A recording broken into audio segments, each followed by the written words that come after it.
कंवारी ननद। अंजलि की उम्र लगभग 30 साल हो चुकी थी। वो एक स्कूल में टीचर की जॉब करती थी। अंजलि के घर में उसकी माँ के अलावा उसका छोटा भाई और भाभी भी रहा करते थे। 30 साल की उम्र होने के बाद भी अंजलि की अब तक शादी नहीं हुई थी। इस बात को लेकर अंजलि की माँ रुक्मिणी देवी काफी परेशान रहा करती थी। माँ, मैं स्कूल जा रही हूँ, जरा मेरा टिफिन तो दे दीजिए। अब क्या पूरी जिंदगी मैं तुझे टिफिन बनाकर देती रहूंगी? अरे कुछ सोचा भी अपने बारे में या बस ऐसे ही? क्या माँ, सुबह सुबह फिर वही बातें लेकर बैठ गई। माँ गलत क्या कह रही है अंजलि दीदी?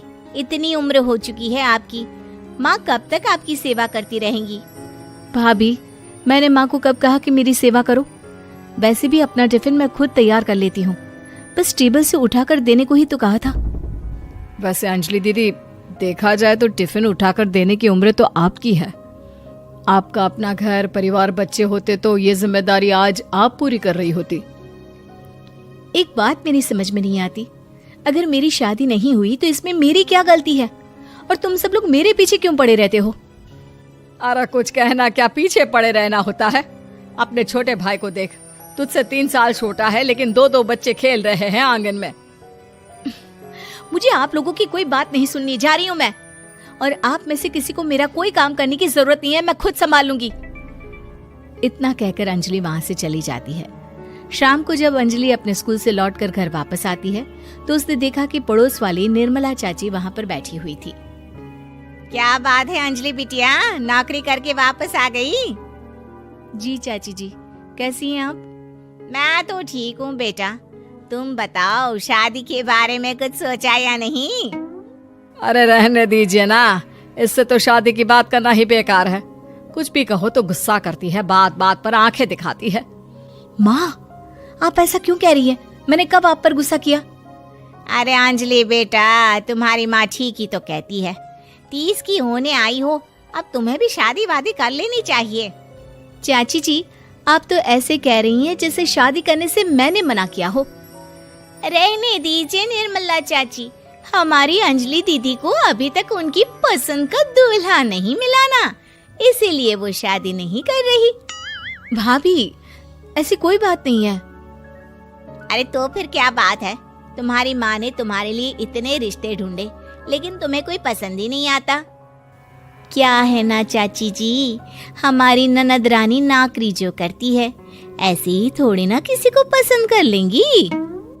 अरे भाई, नौकरी का घमंड है तो बात अलग है, कोई और बात हो तो बताओ, कोई रास्ता निकाला जाए। नहीं नहीं चाची जी, कोई बात नहीं है, बस मुझे अभी तक अपनी पसंद का कोई मिला नहीं है। सुन लिया आपने? इस लड़की के तो पर निकल आए हैं और इतनी उम्र में अपनी पसंद का कोई मिलेगा भी नहीं इसे। माँ, आप मेरी शादी को लेकर हमेशा मुझे ताने क्यों मारती रहती हैं? अपनी माँ की बातें तो ताने लगती है। ताने हैं? बताओ, मैंने कुछ गलत कहा क्या? देखो, ये सब छोड़ो, मेरी दूर की बुआ का बेटा है, उसकी अभी शादी नहीं हुई है, उम्र होगी कोई 34-35 साल। आप कहें तो बात आगे बढ़ाऊं? अरे हाँ हाँ, क्यों नहीं, ये भी कोई पूछने की बात है। अरे जल्दी से लड़के को यहाँ बुला लो। माँ, आप मुझसे पूछे बिना मेरी शादी की बात करने जा रही हैं और मेरी उम्र 30 भी पूरी नहीं हुई है। निर्मला चाची कह रही है कि वो लड़का 35 साल का है। अंजलि दीदी, आपको क्या लगता है इस उम्र में कोई फिल्म का हीरो आएगा आपके लिए?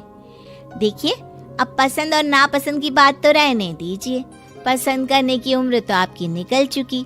अब तो जो भी मिले उसी से शादी कर लीजिए, इसी में भलाई है। तेरी भाभी बिल्कुल ठीक कह रही है। अब जैसा रिश्ता मिले उसके लिए हाँ कर देना, ताकि हम भी गंगा नहाए। ठीक है, चलिए मैं उस लड़के को कहती हूँ, वो कल ही अंजलि को देखने आ जाएगा। अगले दिन निर्मला चाची के दूर का रिश्तेदार अंजलि को देखने उसके घर आता है। उसका नाम था अजय। अंजलि जी, तो आप नौकरी करती हैं, वो भी स्कूल में? जी हाँ, मैं स्कूल में टीचर हूँ। हमारी बेटी बहुत होशियार है।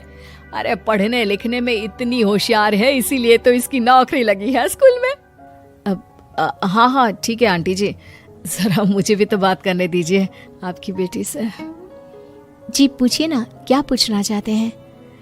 अंजलि मैडम, ये तो बताइए कि आपने अभी तक शादी क्यों नहीं की? बस ऐसे ही, कहीं कोई रिश्ता पसंद नहीं आया इसलिए। लेकिन क्या मैं आपसे पूछ सकती हूँ कि आपने शादी क्यों नहीं की? अंजलि, क्या कर रही हो तुम? लड़कियों को इस तरह की बातें नहीं शोभा देती। रहने दीजिए आंटी जी, आपकी बेटी काफी पढ़ी लिखी है, मैं उनके सवाल का जवाब दे ही देता हूँ। वो क्या है ना, मुझे भी अभी तक अपनी पसंद की कोई लड़की नहीं मिली। अच्छा, कोई बात नहीं। वैसे आपकी तनख्वाह कितनी है? कितना कमा लेती है महीने का? जी यही कोई 25,000 महीने। बस 25,000? इतने से क्या होता है? इतने से तो आजकल घर भी नहीं चलता। आपके कहने का क्या मतलब है? अरे मैं तो ये सोच कर आया था कि नौकरी वाली लड़की है, आराम से 40,000 कमाती होगी। माफ कीजिएगा, आपका और मेरा रिश्ता नहीं हो सकता। जी कोई बात नहीं, मुझे भी आपके साथ शादी करने में कोई इंटरेस्ट नहीं है। अंजलि, किस तरह की बात कर रही हो? घर आए रिश्ते को ठुकरा रही हो तुम। दीदी, अब इस उम्र में आपको इतनी अकड़ नहीं दिखानी चाहिए।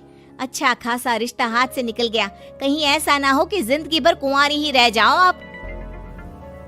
कुछ दिन और ऐसे ही निकल जाते हैं और अंजलि की शादी कभी नहीं होती। अंजलि के परिवार वाले बिंदास उसे ताने मारते रहते हैं, लेकिन अंजलि एक बड़ी नौकरी की तैयारी करती है और उसमें सिलेक्ट होने के बाद अंजलि को एक बहुत बड़ी नौकरी मिल जाती है। अब तो दीदी के नखरे और भी ज्यादा बढ़ जाएंगे भाई। अब तो इतनी बड़ी नौकरी जो लगी है, अब इनकी शादी होने से रही। माँ, मुझे नौकरी के लिए दूसरे शहर जाना पड़ेगा। आप जानती हैं ये बहुत बड़ी जॉब है और इसमें पैसे भी बहुत ज्यादा मिलेंगे। अच्छा, कितने पैसे मिलेंगे बेटा? माँ, मुझे हर महीने 90,000 सैलरी मिलेगी। क्या? अरे वाह वाह, ये तो बहुत अच्छी बात है। लेकिन फायदा क्या? कितने भी पैसे मिले, शादी तो हुई नहीं ना तुम्हारी। अंजलि नौकरी करने के लिए दूसरे शहर में चली जाती है और जब कुछ महीनों के बाद वो वापस घर आती है तो उसे अपने पति के साथ देखकर उसके घर वाले हैरान रह जाते हैं। अरे अंजलि, तूने शादी कर ली और हमें बताया तक नहीं। और दामाद जी करते क्या है? इतनी बड़ी कार है उनकी। माँ, मैं आपको सब कुछ बताना चाहती थी, लेकिन आप सबके ताने सुनकर बहुत दुखी हो गई थी और इसलिए मैंने अपनी पसंद से शादी कर ली। मेरे पति मेरे साथ ही ऑफिस में नौकरी करते हैं और बहुत बड़े अफसर हैं। और एक बात बताऊं माँ, आज मैं बहुत खुश हूँ।